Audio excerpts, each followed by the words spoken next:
皆さんこんにちは。スティーブ関支店のスティーブです。サラリーマンの時があったんですよ、スティーブに。日本でサラリーマンのスティーブっていう時がありましたね。ありました。1993年かな、にもう大学を卒業した後、大学卒業するちょっと直前の話に戻るんだけれども、日本語弁論大会ってあったんですね。アメリカ全米、在日米国商工会議所で毎年行われる日本語弁論大会っていうのがあって、1993年の大会に、出ました。ウィスコンシン州立大学の大学生として。その時お話したのは、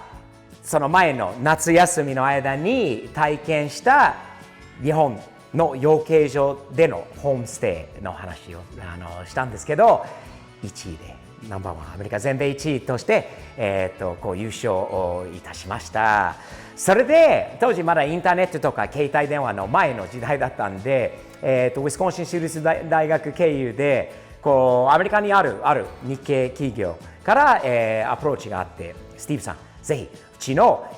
シカゴのオフィスでもう働きませんかって大学終わったらっていう話だったんですけど、断りました。断ったんです。バカじゃねえかって思ってる人がいるかもしれない。断ったんです。なぜかというと、その時はね、ちょうど日本に行きたくて仕方ない。もう卒業してから日本に行くしかないと思って、これからスティーブの日本についてもっと勉強するには、もっとより日本に深く勉強するために日本に行かないといけないなと思って。ただ、それ1992年、3年、そのあたりに、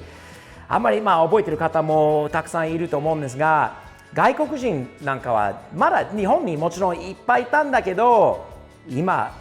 みたいな感じではなくて、ほとんど日本の会社には外国人のスタッフ、外国人の社員とか外国人雇ってないところがほとんどだったと思います。なかなか難しいことだったんですけど、その断った会社の先のマネージャーさん、のマネージャーさんがある日本の会社を紹介してくれて、その会社からまたアプローチがあって、で自分の希望している日本で働きたい、日本でサラリーマンの生活してみたいというリクエストに応じて、いただきました。面接受かって決まりまして、最初は千葉県、船橋、あたりの、近辺の会社に、勤めました。その会社は、コンピュータ関連の会社だったんで、当時いろいろと外国人他に、一人もその会社にいませんでした。スティーブだけでした。もう日本に行って最初のチャレンジは、まず住む場所は当時はね、なかなか外国人としてなかなか、貸してもらえなかったんですよね。日本の不動産屋の辺の不動産屋にいて、日本語喋れた、ここまでじゃないんだけど普通に丁寧に日本語できたスティーブと、会社が後ろにいてくれて、スポンサーでもとしてこう言ってもなかなか探しにくいことだったんだけど、やっと古い団地で、部屋が決まりました。その時覚えてるのは古い団地だったんですよ。実に自分の感覚では古いという、日本人の古いとスティーブの古いというのは全然違う感覚だったんだけど、築年数はそうだな、20何年、30年近くのところだったんだけど、まだ綺麗だなと思ってたんだけど、周りの日本人に言わせると、あんな古いところに住めるのって。でもね、3DK だったんですよね。なんで 3DK に住むのってまた逆にね言われたんですよ。贅沢だなってアメリカ人はって。いや、そんな大きいところではないと思ったんだけど、アメリカ人の感覚で言ったら、日本人から見るとその時スティーブ贅沢だなと。でも古いところだったからっていうのもあったんだけど、会社はそこから電車1本って乗り換えも入れて、電車で通ってました。でサラリーマン生活が始まった21歳の時だったのかな。それまではスーツは卒業式とか結婚式、お葬式以外の時はスーツを着ないスティーブは、日本の真夏の暑いの中でも毎日しりとネクタイ締めて、ワイシャツ着て、背広を着て会社まで毎日、通勤していました。国際営業部、に入りましたね。周りは全部日本人。その時はね、日本のビジネス、日本の会社の中のことがよくサラリーマンとセールスマンの比較動画に、再現するところが、その時からのいろいろ自分で見た、気づいたアメリカとの面白い違いなどを目に入って記憶に残ったことがよくその動画に演じていることがあるんですが、グループだな。日本はまずはその時も大学で勉強になったそのグループワーク、グループで一緒に働こうっていうのは、それこそやっぱり会社の自分の机のところがね、驚くことだったんですよね。みんな一つの大きなオープンな大きな部屋に、その国際事業部とかなんとか事業部とか、これみんな一緒にいたんですよね。もう席が5つぐらいって、机が5つ4つって、部長、課長、ね、その秘書、ね、受付ってスティーブとまた何人か全部で 4,5 人がいたのかな。その時国際部オープンにそこに座っていること、それは不思議だったんですよね。自分のプライバシーのないアメリカ人として、会社の経験とかあまりなかったんだけど、自分は知ってた限りはみんな一人一人は個室で働いてた人たちをいきなりに、隠れる場所がないということだったんですよね。会社の中ではみんなオープンで、会話とかも全部みんなに聞こえて、特に声の大きい、何回も注意されたんですよね。声が大きいよ、声が大きいよスティーブさん。でもスティーブさんはまだ日本の会社、日本の文化などにまだ全然詳しくないスティーブは、会社では間違えたこととか失敗したこととか、ちょっとっていうところが結構ありました。一つはよくあったのは、気づいたのは、日本人はミーティング好きだな。もう会議毎日のように会議が結構あったんです。で、会議が面白いなと思ったのは、アメリカ人として自己中心の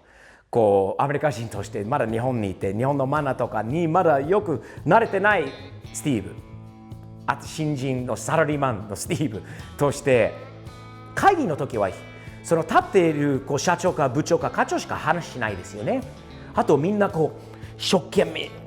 メモっていることとか、それから実際に寝てるんだけどなんか寝ないように頑張ってる、努力している人とか、誰も参加しない。部長がこのホワイトボードで書いたりあれしたりしているところを見て眠くなってるだけ。もう自分もそれでなんか質問とかじゃないんだけど、ちょっと自分の意見を入れたら手を挙げたり、これはどうですかとか、これやればいかがでしょうかと、みんなに変な目で、見られてたんですよね。その時気づいたのは、もう黙りなさい、黙っておこう、余計なこと言う必要はない。スティーブの立場が1年生、会社に入ったばかの人が余計なことをしゃべれない、言わない、黙りなさいともう注意されたんですよね。ちょっと、その時はね、俺が分かったことが一つあったんです。自分に作ったルール、これ日本人に教えられたか分からない、日本の環境で働いて気づいたのは、耳2つに口1つっていうのは、喋ることより少なくても倍以上聞くことが大事だなということは気づきました。しかしでも、会長、部長、社長、間違えたことが言っても誰も何も言わないんですよね。黙っとく。ほほほほとか、おおってメモってあれするの不思議だなと、ちょっと違うんじゃないかっていうのを言いたくて仕方ない時があったんだけど、黙っておきました。これ一つは本当に大事なことだなと。日本でサラリーマンとして成功するには、喋るよりちょっと黙って聞くこと、見ることが大事だなと。一つの面白い経験があったんですよね。アメリカ人として電話のマナーとかは特に考えることはないです。もう電話になってもうその1出ればいいんじゃないかと思ってたんだけど、違うよね。日本の会社はね、ちゃんともうやってる日本の会社は電話になって1回目、それから2回目とか、多分1回目でもう自分の隣に座ってた秘書さん、女性の方だったんですけど、なんか電話になる前にもう取っちゃったりするぐらいが早かったんですよ。どうやってあんなに早く電話に出れるのかとか、やっぱりなってすぐに手が出る。俺も勝てなかったんですよね。頑張ったんだけど。でも逆にそれもすごいなと思ったんだけど、もっとすごいと思ったのはこう営業先、そして逆に仕入れ先とかという会話とかもちろん日本語で、していたことが多いんだけど、ある、大きな会社との取引の中で、はい、ありがとうございますって電話普通に考えずに切ったんですよね。考えたことないんだけど、すぐ折り返しかかって、もう切ってもう手を離す前にまたかかってきたんです。でその秘書より先に出れたんですよね。まだ手がくっついてたから。で出たらスティーブよ、日本ではああいう電話の切り方しないんだよとかって言われた。って相手が切ってから自分は切るんだよと。そうなんですか。そうじゃないと失礼だよって、もうあなたともう話したくないっていうのが伝わるからって、そんな電話すぐ切るなと。なるほどねって気づいて、その時から気づいたのは、やっぱり日本人、マナーとかビジネスをしている人が、はい、ありがとうございます。はい、どうも失礼します。伸ばす。はい。で、静かに電話を切ること。なるほどな。電話のマナーもそこまであるんだと思って、それ気づきましたね。すごい勉強になった。名刺のマナー。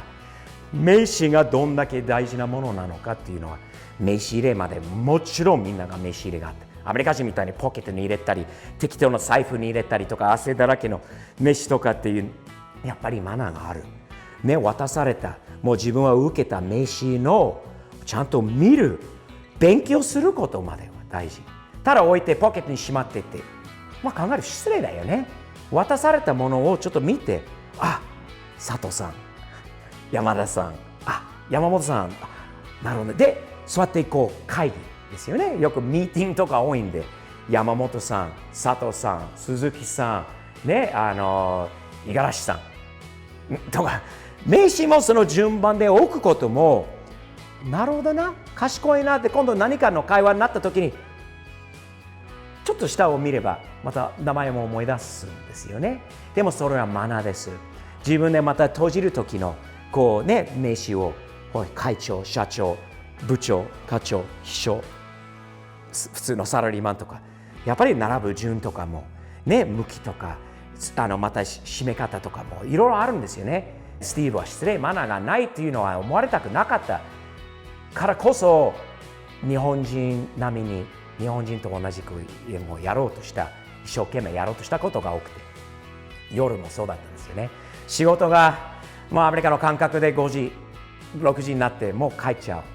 じゃあねーって。そうでもないですよね、日本の会社は。もう部長、課長、社長がまだいる限りは誰も帰れないのは不思議だったんですよね。ずっといたんです。もうよし、じゃあ帰ろうか、なんか食べに行こうかとかっていう話になるまでは黙って仕事してましたよね。何時になっても。でもそこからまた何か美味しいもの食べに行けるから一つの楽しみだったんですけど、食べに行くこと、美味しいものを食べること、そして必ずお酒を飲むこと、同僚と楽しくすること。一人でアメリカから行ったスティーブとして家族は特に近くにはいなかったからこそ、もうファミリーみたいな感じになったんですよね。夜一緒に、朝から一緒に仕事して、お昼一緒に食べて、夜も一緒に食べて、飲んで、カラオケ。やっぱり日本のビジネスの仕方が会社上では覚えること、会社で勉強になること、他に怒られながら勉強になったこと、でも楽しみながら勉強になったこともあります。これも日本のビジネスなんだ。同僚と一緒に、今度お客さんと一緒に夜とか、スティーブなんか今日空いてるならなんか食べに行こうかとかって、もちろんビジネスの話もしたかもしれないんだけど、楽しい話もしましたよね。楽しいところにも、連れてってもらいましたし、美味しいものも食べさせていただいた、こともあるし、日本のそれまでは食べたことないようなフグとか、スティーブはやっぱり外国人だからみんな美味しいもの、日本のこういうのは食べたことあるとか、美味しい寿司屋があるぞ、日本の懐石料理が美味しいよ、フグとかが美味しいよってこの時期とか、すごい美味しいものでもう食べさせていただいて、その食べてるところのマナーも一つのビジネスのこともありますよね。そうやってアメリカ人だったらもう飲み物出てもうすぐ飲んだりこう食べたりするんだよね。日本はそうしないですよね。そうやってやっぱり黙っとく。特に若いスティーブの時だったんで黙っとく。みんな黙っておとなしく座って社長部長その先輩の方がよし乾杯しようかとかって言うまでは何もしないですよね。動かないんですよね。それは大変だったんですよ。もう目の前に美味しいものがいっぱいある。なんか飲みたくて仕方ない美味しそうな生ビールも、当時は生ビール飲めたんですよね。でも生ビールからスタートっていうのも日本のなんかビジネスの一つの決まりですよね。それは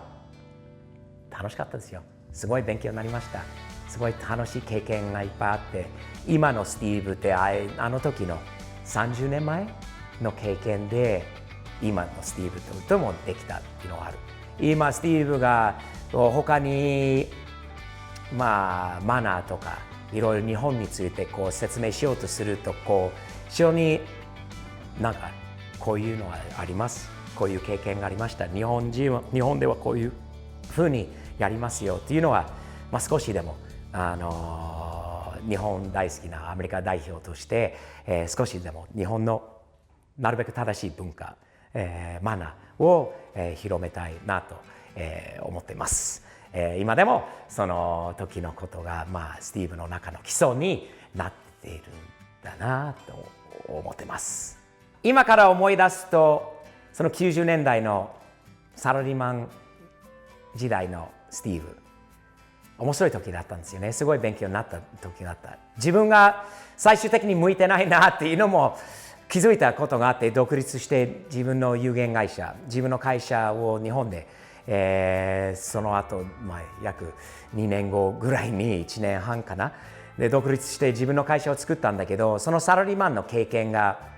なかったら今のスティーブはどういうふうに違ってきたのかっていう、やっぱり考える時もあります。そして思い出すこともあります。これ面白いですね。その時の90年代のスティーブは21歳、22歳。自分を連れてってもらったところで必ずもうそのグループの中で、お客さんの中で、会社の人の中で一番若かったんですよね。かなり下の方の一番若いスティーブとしていつもご馳走になった、おごってもらった、もう本当にそればっかりでしたよね。自分の財布を出すことが全くなかったんですけど、30年後に最近自分の周りがみんな若いです。みんな20代の若い人が多くて、一番年上になった。その立場が変わった。おごるのが楽しい。ご馳走するのが楽しい。よし乾杯しようって自分で言うのが